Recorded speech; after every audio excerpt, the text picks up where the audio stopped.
Hello students, welcome to my YouTube channel Milin Academy.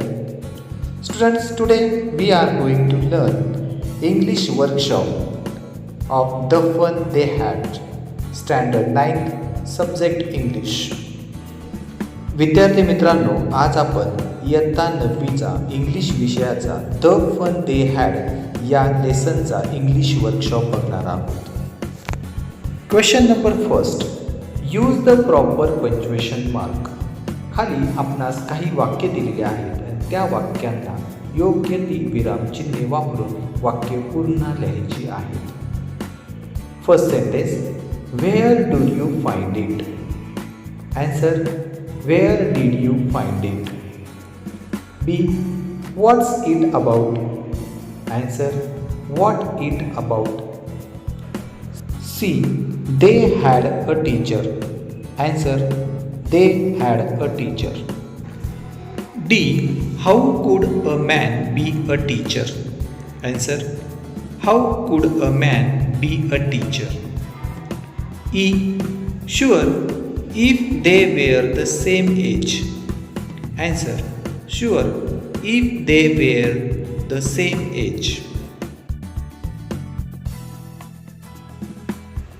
Question number second. The following sentences have an unusual meaning in the context of the story. खाली आपणास काही वाक्य दिलेली आहेत आणि त्या वाक्यांचा अर्थ या स्टोरीमध्ये थोडासा वेगळा आहे. Write what these sentences would means today. मग आज त्या सेंटेन्सेसचा, त्या वाक्यांचा काय अर्थ होतो and what they mean in the context of the story. आणि गोष्टीच्या संदर्भात त्या वाक्यांचा काय अर्थ होतो ते लिहा.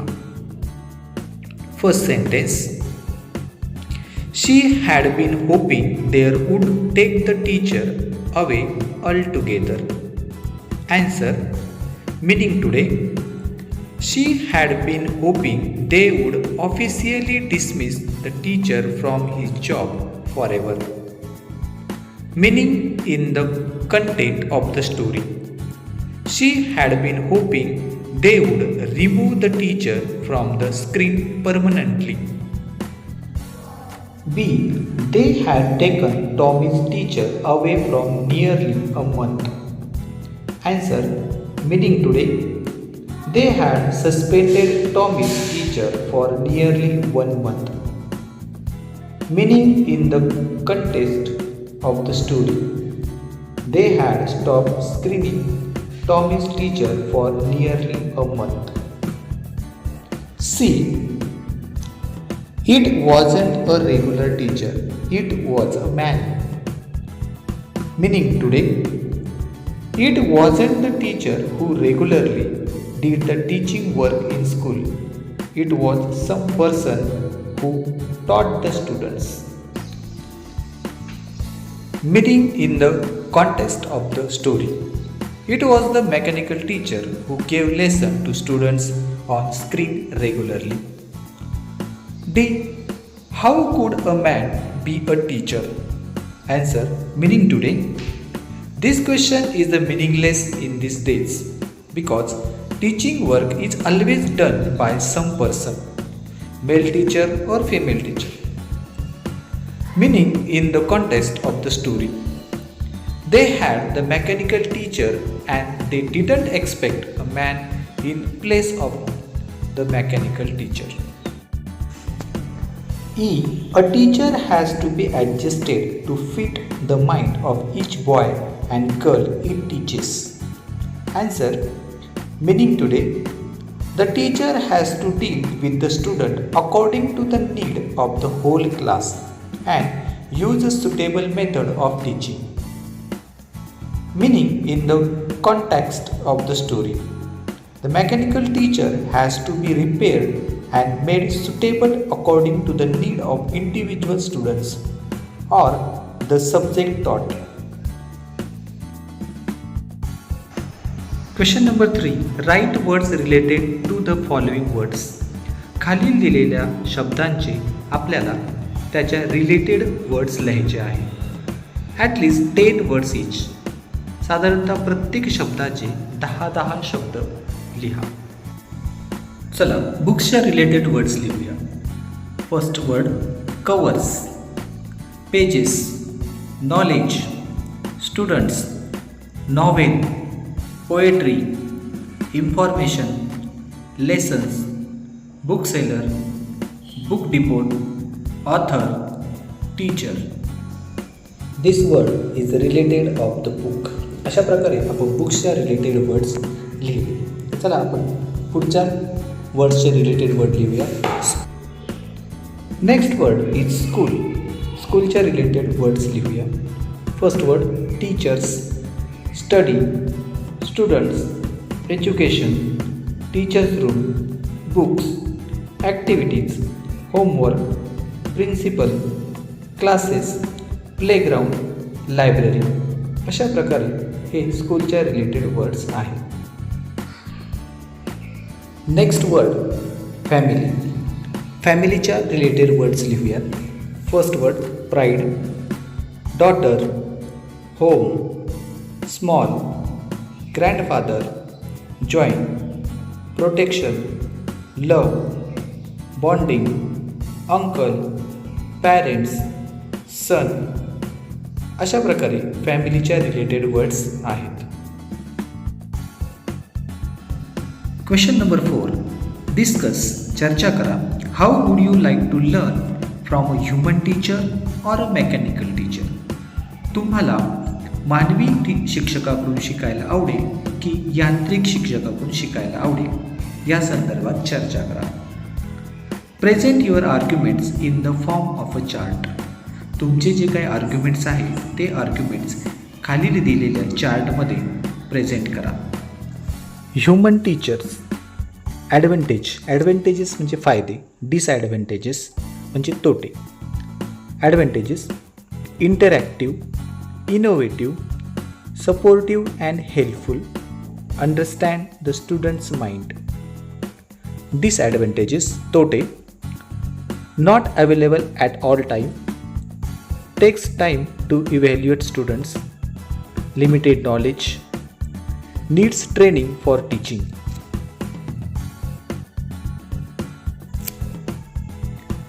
Mechanical teacher.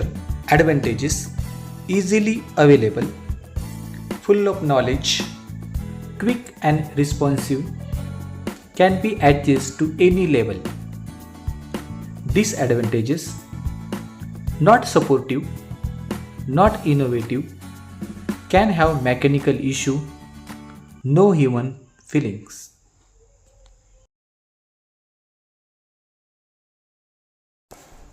Question number 5. Rewrite the following using complete word instead of contracted form.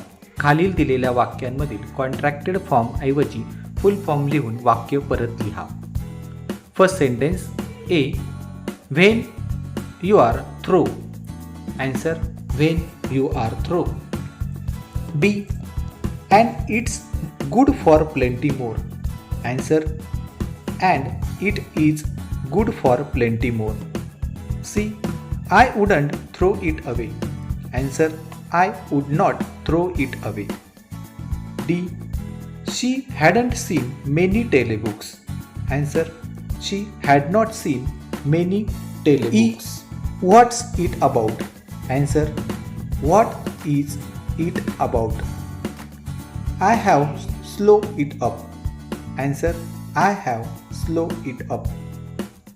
G. I don't know. Answer: I do not know. H. It wasn't a regular teacher. Answer: it was not a regular teacher.